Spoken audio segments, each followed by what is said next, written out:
Alleged LAX shooter Paul Ciancia may believe in the sinister New World Order, but that does not make him a cultural outlier. Last April, public policy polling asked Americans about their belief in the concept, and they learned that 28% of American voters believe that, quote, a secretive power elite with a globalist agenda is conspiring to eventually rule the world through an authoritarian world government. What brings so many people to buy into ideas like this? Dr. Viren Swamy of England's Westminster University has researched just that. One of the key findings is that people who generally feel powerless, people who feel they have no voice, tend to believe in conspiracy theories more. The New World Order provides a way to explain the anxieties and injustices of globalization. Jesse Walker is the managing editor of Reason magazine and the author of the book The United States of Paranoia. People who are losing some level of control over their own lives, who feel like they're seeing liberties or forms of self-government slipping away. I mean, they're attracted to stories that explain that, stories that, put a face on these social trends, give it a name. Maybe that name is New World Order. And we deal with these anxieties in different ways. So I set out to find out if the New World Order really existed. That is the opening to Invisible Empire, a documentary produced by the popular website InfoWars. InfoWars kingpin Alex Jones is credited as producer, while the director and narrator is Jason Bermas. In an interview with VOR, Bermas explained that he had heard the term New World Order many times over the years, and he researched and wrote Invisible Empire to find out more. Essentially what I found is about a century's worth of people who felt like they would be at the top of a global governance system. A century's worth sure sounds like a lot, but people have been using conspiracy theories to explain the new and the threatening for quite some time, and the New World Order, or some form thereof, works as good as anything else. In the 18th century, the French upheaval brought on just such a response. A new thrust towards egalitarianism and democracy seemed to spread from France like a disease. Many explain this phenomenon by hatching the notion of secret societies. In 1797, Scottish physicist John Robison published a book with the meaty title, Proofs of a Conspiracy Against All the Religions and Governments of Europe Carried On in the Secret Meetings of Freemasons, Illuminati, and Reading Societies. The Freemasons were a social club extremely popular in Europe and the United States. They were known for their secrecy and their odd, vaguely occultish rituals. The Illuminati were a group of free thinkers in Bavaria who read forbidden books and discussed progressive ideas. These ideas rubbed the conservative religious leadership the wrong way, leading to the group being banned. These two groups can be seen as historical precursors to the New World Order. Much conspiracy lore focuses upon them to this day.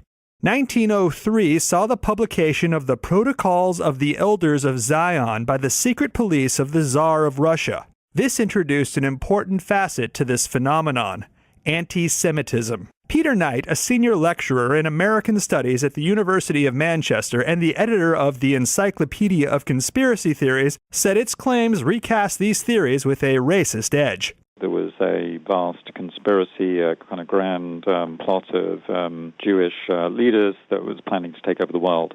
In the 1920s, the Protocols was revealed as a fabrication, but that didn't stop anyone. The exact term New World Order first popped up at the end of World War I. U.S. President Woodrow Wilson wanted to join the newly formed League of Nations, a precursor to the United Nations. The New World Order was a popular rhetorical flourish of the day. Here is Jesse Walker. The phrase was used to sort of indicate, this was going to be the new institutions that will lead us to a more peaceful world order. The Republican Party pushed back hard on Wilson's initiative. The U.S. did not end up joining the League. At the same time, a progressive Baptist minister named Samuel Zane Batten published a book called The New World Order, which called for a globalized socialist government. Here is how it was described in Jason Bermas's film.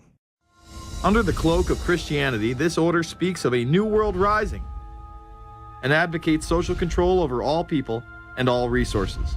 Batten's book expressed the yearnings of the progressive movement, which at the time was rooted in evangelical Christianity. Others had darker intentions. Adolf Hitler pushed for his own version of the New World Order. The Protocols of the Elders of Zion played an important role in his worldview. In 1941, he even gave a speech in which he said, quote, The year 1941 will be, I am convinced, the historical year of a great European new order. Meanwhile, in 1940, eminent author H.G. Wells wrote yet another New World Order. Wells was far from an evangelical Christian or a Nazi. Still, he too wished for a socialized global government in which people lived in peace. After World War II came the Cold War. It's here that the notion of the New World Order finally coalesced.